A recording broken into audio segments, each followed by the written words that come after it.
नमस्कार, हमर छत्तीसगढ़ में आपका स्वागत है। मैं हूं आपके साथ भावना त्रिपाठी। रुक करेंगे प्रदेश की तमाम बड़ी खबरों की ओर। मुख्यमंत्री विष्णुदेव साय की अध्यक्षता में 2 दिवसीय कलेक्टर कॉन्फ्रेंस शुरू हुई। कलेक्टर कॉन्फ्रेंस में मुख्य सचिव, विभागीय सचिवों सहित सभी संभागायुक्त और कलेक्टर कॉन्फ्रेंस में मौजूद रहेंगे।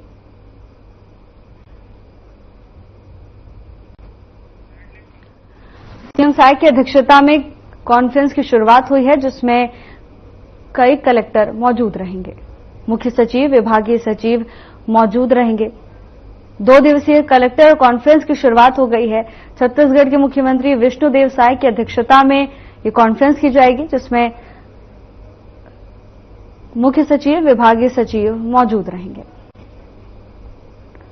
मुख्यमंत्री विष्णुदेव साय की अध्यक्षता में कॉन्फ्रेंस की जाएगी। 2 दिवसीय कलेक्टर कॉन्फ्रेंस की शुरुआत कर दी गई है।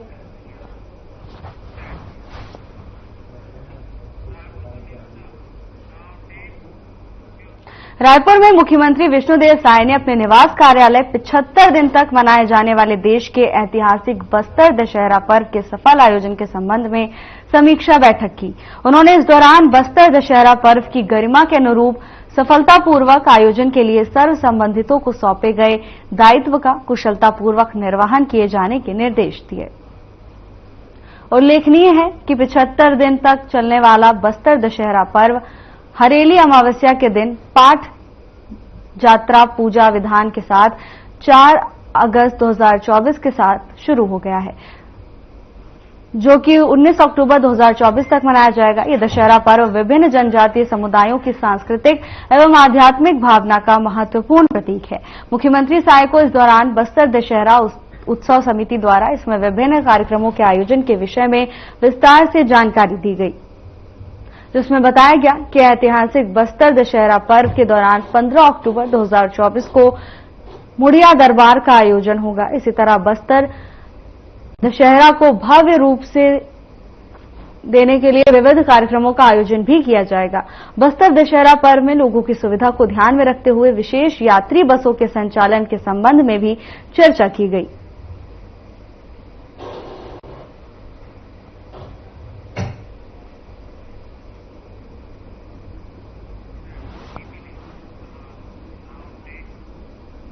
रायगढ़ के मशहूर सीने तारिका और नृत्यांगना मीनाक्षी शेषाद्री चक्रधर समारोह में भरतनाट्यम पेश करेंगी। इससे पहले मीनाक्षी शेषाद्री ने पत्रकारों से मुलाकात की। मीडिया से बातचीत करते हुए उन्होंने कहा कि 30 साल बाद वो अमेरिका से भारत वापस आई हैं और चक्रधर समारोह में उनका पहला परफॉर्मेंस होगा। यहां ऑडियंस उन्हें जरूर स्वीकार करेगी और पसंद करेगी। ये साल 2024 इसके लिए बहुत ही महत्वपूर्ण साल होगा। उन्होंने बताया कि अमेरिका में भारतीय संस्कृति के प्रचार प्रसार कर रही हैं, वहां नृत्य के स्कूल स्थापित किए हैं। भारतीय संस्कृति का विदेश में काफी पहचान है। मीनाक्षी शेषाद्री ने बताया कि वहां जयपुर और लखनऊ घराने से रहने वाली कथक, भरतनाट्यम और ओडिसी नृत्य में पारंगत हैं।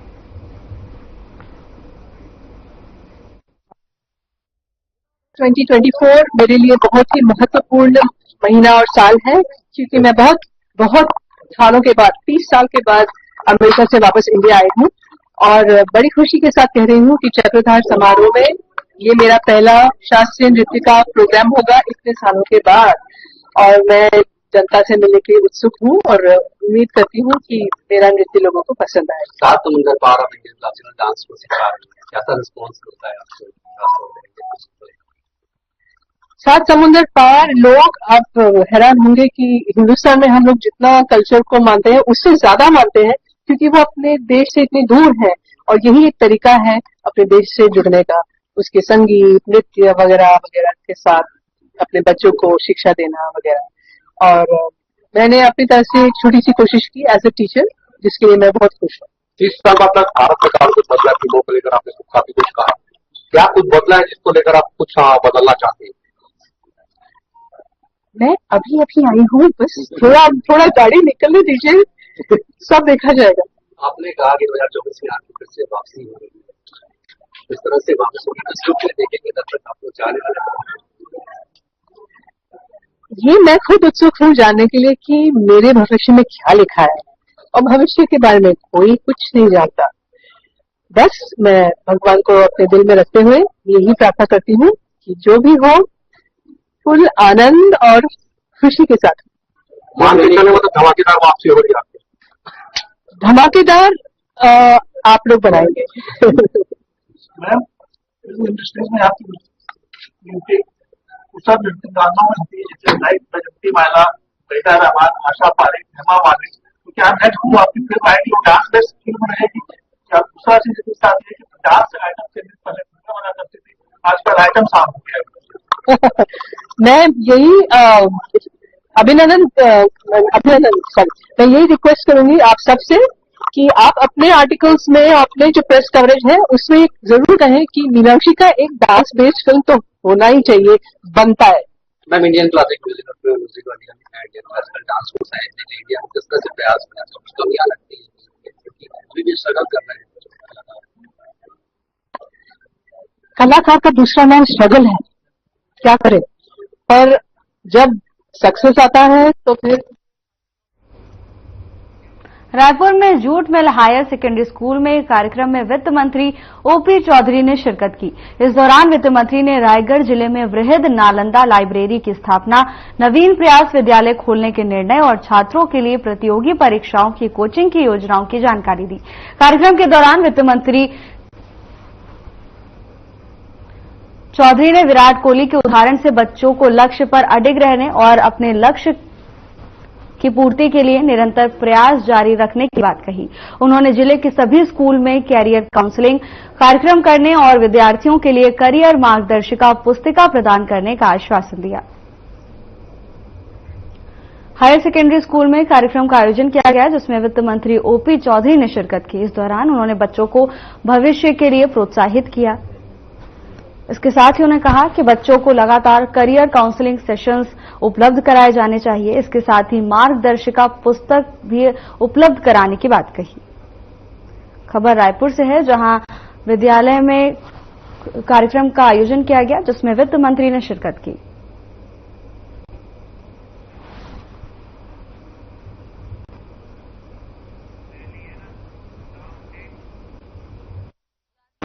जिले के अधिकारी कर्मचारी फेडरेशन ने राज्य सरकार को वायदे याद दिलाने के लिए रैली निकाली और राज्य सरकार के खिलाफ जमकर नारेबाजी की।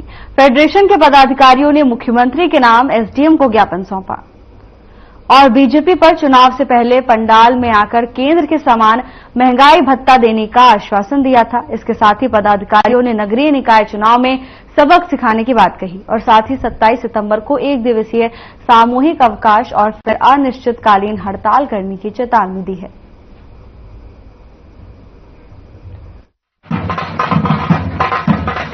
कर्मचारी फेडरेशन ने प्रदर्शन किया। कर्मचारियों ने मसाल रैली निकालकर विरोध जताया। मुख्यमंत्री के नाम एसडीएम को ज्ञापन भी सौंपा गया है। जांजगीर चांपा में कर्मचारियों की ओर से जोरदार प्रदर्शन किया गया। भारी संख्या में लोग एकजुट हुए और मसाल रैली निकालकर अपना रोष व्यक्त किया। तो वहीं मुख्यमंत्री के नाम एसडीएम को ज्ञापन भी सौंपा गया है। अधिकारी कर्मचारी फेडरेशन की ओर से जोरदार प्रदर्शन किया गया। एसडीएम को मुख्यमंत्री के नाम ज्ञापन सौंपा गया है।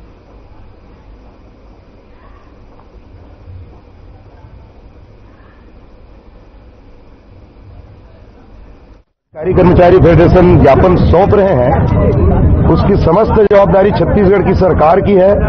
कर्मचारी कभी हड़ताल के लिए जाने के लिए नहीं है। छत्तीसगढ़ में जो सरकार बनी है भारतीय जनता पार्टी की, वो स्वयं चाह रही है कि हमारे खिलाफ में हड़ताल करे और कर्मचारी इसी को लेकर के आज हड़ताल में है।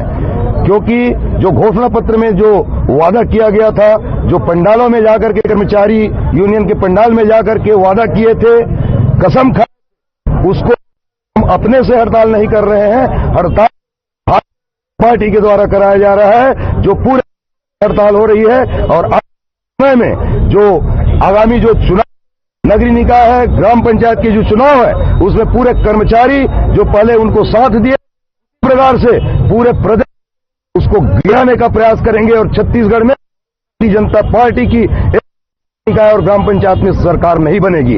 इसका छत्तीसगढ़ के कर्मचारी अधिकारी विरोध करेंगे और जिसका खामियाजा भारतीय जनता पार्टी देखेगी। प्रदेश में मसाल रैली निकाल रहा है। हमारा यह आंदोलन 4 चरणों का है। प्रथम चरण में हमें इंद्रावती भवन से महानदी भवन तक मशाल रैली निकाली राजधानी रायपुर में। द्वितीय चरण में हमने माननीय सांसदों और विधायकों को ज्ञापन दिया। तृतीय चरण में ये हमारी आज की मशाल रैली है, पूरे जिले ब्लॉक तहसील में हो रही है। हमारी लंबित जो मांगे हैं, लंबित महंगाई भत्ता केंद्र के समान राज्य के कर्मचारियों और पेंशनरों को, 4 स्तरीय पदोन्नत वेतनमान, अर्जित अवकाश 240 दिन से 300 दिन करने सहित हमारी विभिन्न मांगे, वेतन विसंगति सहित अनेक मांगे हमने राज्य सरकार के समक्ष रखी है। राज्य सरकार ने अपने घोषणा पत्र में यह उल्लेख किया था कि हम जैसे ही हमारी सरकार बनेगी, भाजपा की सरकार बनेगी, हम कर्मचारियों की हर मांगे पूर्ण करेंगे। लेकिन आज बहुत अधिक समय बीत गया, लगभग 1 वर्ष कहा जाए। कर्मचारियों की समस्याओं पर यह सरकार संवेदनशील नहीं है। प्रदेश के कर्मचारी बहुत अधिक रुष्ट हैं और यही कारण है कि आज यह मशाल रैली पूरे प्रदेश में प्रत्येक जिला मुख्यालयों में, तहसील ब्लॉक में चल रही है। इसके बाद भी यदि नहीं होता तो अगला चरण हमारा 27 सितंबर को 1 दिवसीय सामूहिक अवकाश है और उसके बाद भी सरकार हमारी मांगों पर विचार नहीं करेगी। सक्ती और जांजगीर जिले में नेताओं ने मिलकर बड़ा खेला कर दिया है। बता दें कि यहां नेताओं ने मिलकर शासकीय विश्राम गृह के सामने 16 दुकानों की कॉम्प्लेक्स बना डाली है, जो बमनीडीह मुख्य मार्ग से लगा हुआ है। इस भूमि के संबंध में जब पटवारी से जानकारी ली गई तो पता चला कि उसमें काट छांट कर उसे कुछ लोगों ने अपने नाम पर चढ़वा लिया है। देखिए ये रिपोर्ट।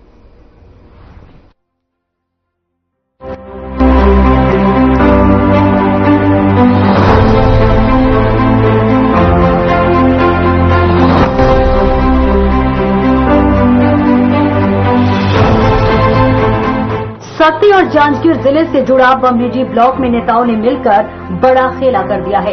यहां नेताओं ने मिलकर शासकीय विश्राम गृह के सामने 16 दुकानों की कॉम्प्लेक्स बना डाली है, जो बमनीडीह मुख्य मार्ग से लगा हुआ है। भूमि के संबंध में जब पटवारी से जानकारी ली गई तो पता चला कि उक्त भूमि मिशल रिकॉर्ड में घास भूमि मद में दर्ज है और उसमें काट छाट कर उसे कुछ लोगों ने अपने नाम पर चढ़वा लिया है। बताया जा रहा है कि पिछली सरकार के कार्यकाल में पूरा खेला किया गया है, जिसमें दोनों ही पार्टी के नेताओं की संलिप्तता बताई जा रही है। हैरत की बात यह है कि इस प्रकार शासकीय विश्राम गृह के दीवार से लगकर ठीक सामने इस प्रकार कब्जा कर जमीन को अपने नाम करवाकर उस पर 16 दुकानों का कॉम्प्लेक्स बना दिया जाता है और अधिकारी चुप्पी साधे बैठे रहते हैं। शायद पार्टी के नेताओं के खिलाफ कार्रवाई करने के अधिकारी हिम्मत नहीं जुटा पा रहे हैं। अभी फिलहाल तो मेरे को उसके बारे में जानकारी नहीं है, लेकिन मैं उसका जांच करा लेता हूँ। जांच के बाद ही स्पष्ट हो पाएगा कि वो किस मत की जमीन है और उसका भूमि स्वामी कौन है। जैसे आप बता रहे हैं उस हिसाब से हम इसका जांच करा लेते हैं, उसके बाद फिर जो भी क्लियर होगा आपको बता देंगे। पहले मिशल में घास मत की जमीन रही होगी, उसका अधिकार अभिलेख देखना पड़ेगा। अधिकार अभिलेख में भी आ गया है तो किस ये में दिया गया है उसको भूस्वामी अधिकार, किस प्रकार से उसको हक प्राप्त हुआ है, ये जांच करने का विषय है। तो जांच से ही वो पता चल पाएगा, उसके बाद ही बता सकते हैं। ये जो है खसरा नंबर 177 है, मूल नंबर मिसाल वर्ष 1929-30 पे खसरा नंबर 177, रकबा 16 डिसमिल और घास मद में है और वर्तमान में खसरा 5 साल में 9 टुकड़ा हुआ है, 9 बटांकन, जिसमें भूमि स्वामी नाम दर्ज है सुनील कुमार, भीम, छोटे लाल, शकुंतला, मैथुन नथामी, गुलाबुद्दीन खान। ये जो है रेस्ट हाउस के जस्ट सामने है, मुख्य सड़क से लगा हुआ है। वह इस प्रकार के निर्माण कार्य को लेकर क्षेत्र के लोग सरकार पर सवाल उठाने लगे हैं कि क्या सरकार अपने ही पार्टी के नेताओं के खिलाफ बुलडोजर की कार्रवाई कर पाएगी। Bureau report.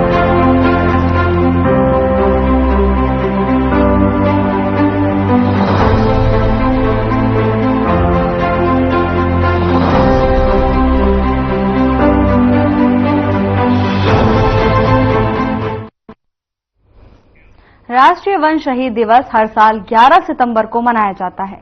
इसी को लेकर रायपुर में बुधवार को आयोजित विशेष कार्यक्रम में मुख्यमंत्री विष्णुदेव साय, मंत्री, विधायक और अधिकारी ऊर्जा पार्क पहुंचे और वन विभाग के शहीद कर्मचारियों को याद किया। इसके साथ ही मुख्यमंत्री विष्णुदेव साय ने वन शहीदों को श्रद्धांजलि दी। इसके साथ ही उन्होंने वन शहीदों की याद में वन शहीद स्मारक का अनावरण किया। बता दें कि वन दिवस का इतिहास 363 लोगों की मौत से जुड़ा है। साल 1730 में राजस्थान में एक दिन में एक साथ सबको मार दिया गया था और ये सभी पेड़ों की रक्षा करना चाहते थे। इसके बाद जंगलों को बचाने के लिए अभियान चले और ग्रामीणों और वन विभाग के शहीद कर्मचारियों के सम्मान में 2013 से हर साल 11 सितंबर को वन शहीद दिवस मनाया जाता है।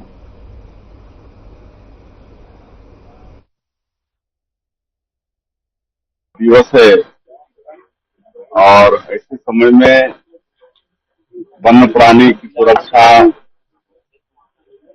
प्राकृतिक वन संपदा की सुरक्षा के लिए जितने भी पिछले दिनों हमारे वनकर्मी शहीद हुए हैं, उन सबको विनम्र श्रद्धांजलि अर्पित करते हैं। भगवान से प्रार्थना है कि उनकी आत्मा को अपने पैरों पर जगह दें, उनमें उनका वास हो। और ऐसे अवसर में हमारे प्रदेश के वन एवं जलवायु परिवर्तन मंत्री श्री केदार कश्यप जी उपस्थित हैं। हमारे प्रदेश के राजस्व मंत्री श्री टंकराम वर्मा जी उपस्थित हैं। हमारे विधायक सुरेंद्र मिश्रा जी उपस्थित हैं और वन विभाग के सारे हमारे अधिकारी और विभिन्न प्रदेशों से भी यहाँ पर उपस्थित हैं और इसके बाद इनका कार्यशाला भी यहाँ पर होना है। वन जो कर्मी रहते हैं उनके ऊपर तस्करों द्वारा और अन्य चीजों के द्वारा जो हमला होता है, उसको लेकर क्या कुछ आगे की रणनीति रहेगी सरकार को? कुछ जिस तरीके से घटनाएं होती है, बिल्कुल जो शहीद हुए हैं वो कई तरह से शहीद होते हैं। एक तो जो वन माफिया होते हैं, उनका भी आक्रमण होता है, कभी कभी वन पशुओं का भी आक्रमण हो जाता है और शहीद हो जाते हैं। तो इसके लिए सरकार और हमारा वन विभाग चिंतित है। तो प्रदेश में बाढ़ की स्थिति है और ये जो आज इसका नामकरण शहीद वन स्मारक वन ऐसा होगा।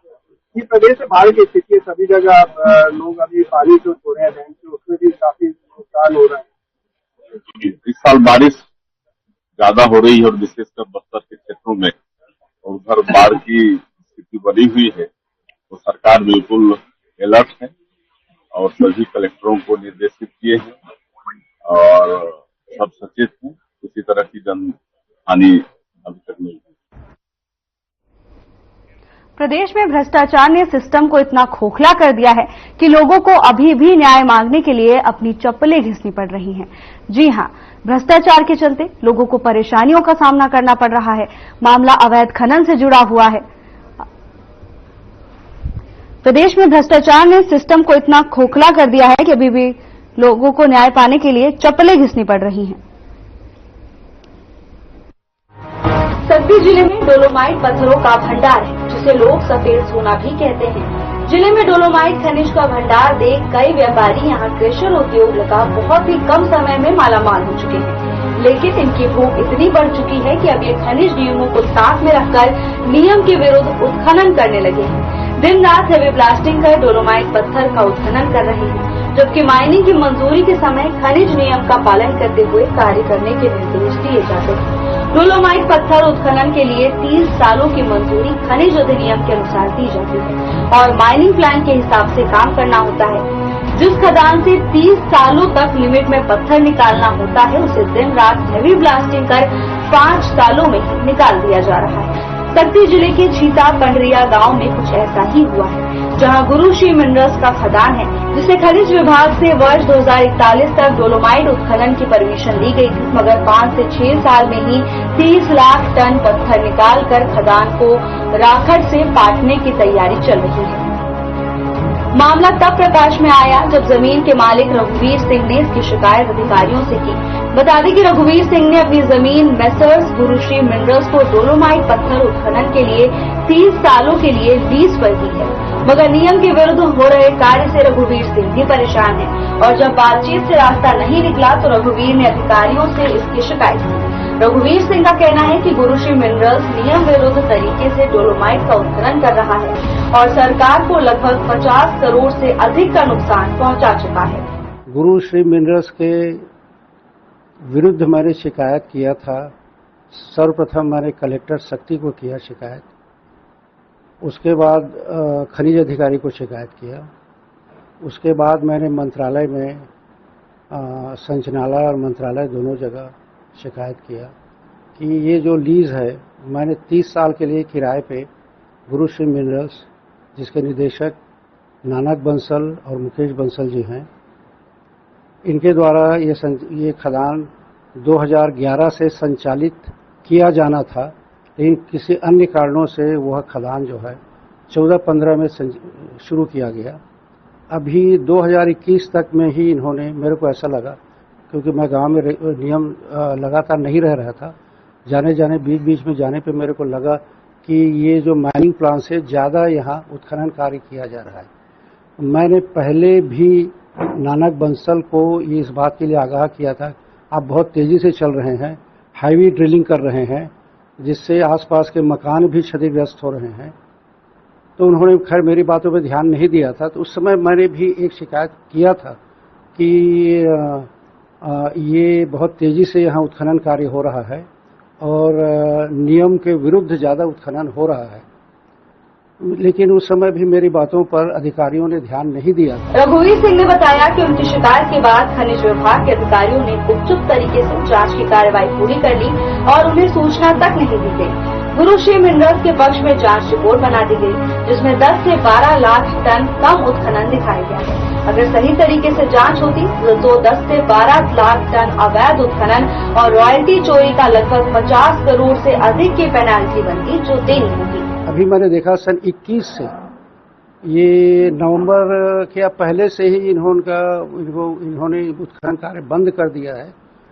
तो सही में इनका खदान 5-6 साल ही चल पाया है और इसमें खनिज अधिकारी, मेरी शिकायतों पर रायपुर से जानकारी मांगी गई खनिज अधिकारी शक्ति को, तो जांच के लिए मेरे को तो जानकारी नहीं दी गई थी। मेरे को ये भी पता नहीं कि उन्होंने जांच मौके पे आके किया था कि आप वो अपने ऑफिस में बैठ के किया था, लेकिन जांच उनके जो रिपोर्ट से लगता है कि ये जांच जो है ये गुरुश्री मिनरल्स को लाभ पहुंचाने के लिए किया जा रहा है, क्योंकि बिल्कुल उतने ही इन्होंने उत्खनन घोषित किया है अपनी रिपोर्ट में जितना जायज होता है जब तक के समय के लिए, और उससे ज़्यादा उसमें कहीं नहीं है। लेकिन मेरे ख्याल से लगता है इसमें 10 से 12 लाख टन छिपाया जा रहा है और इस छिपाने का आशय ये है कि उससे गुरुश्री मिनरल्स को फायदा मिल सके। और ये भी मेरे को अंदाज मिल रहा है कि यदि सही तथ्य सामने आए तो सरकार को राजस्व की जो हानि हो रही है वो मेरे अंदाज से 40 से 50 करोड़ का नुकसान सरकार को हो रहा है लगातार। ग्राम सीतापट एरिया में एक माइंस है गुरुश्री के नाम से, जो रघुवीर सिंह के जमीन पे सहमति के आधार पे लगा हुआ है, 5/2 है खसरा नंबर। उसमें शिकायतकर्ता का ये कहना है कि भाई जितना मेरा जमीन में खनिज निकलना था उससे कहीं ज्यादा संबंधित फर्मा के द्वारा खुदाई कर लिया गया है। इस संबंध में शिकायत प्राप्त हुआ था, जिसकी हमने जांच किया है। तो जांच में हमको पाया गया कि उस जगह में जितना उसके वर्तमान माइनिंग प्लान के अनुसार से वो खुदाई किया हुआ है, लेकिन अगर उसमें अगर कोई गहराई के संबंध में अगर कोई ऐसा इशू आता है तो उसके संबंध में डीजीएमएस से हम उसका अनुमति देख लेंगे। फिलहाल रघुवीर सिंह अधिकारियों के कार्यालय के चक्कर काट रहे हैं ताकि उनकी शिकायत पर निष्पक्ष जांच हो सके। वहीं विभाग के अधिकारी भी गलत जांच रिपोर्ट बनाकर फंस चुके हैं। गौरतलब है कि अगर फिर से जांच होती है तो उनका भी भांडाफोड़ होना तय है। इसीलिए दोबारा जांच को रोकने को लेकर तरह तरह से हथकंडे अपनाए जा रहे हैं। लेकिन बड़ा सवाल यही है कि जब अधिकारी ही अवैध कार्यों को संरक्षण देंगे और राजस्व को नुकसान पहुंचाने वालों की पैरवी कर अपनी जेब भरेंगे, तो फिर भ्रष्टाचार पर लगाम कैसे लगेगी। Bureau report.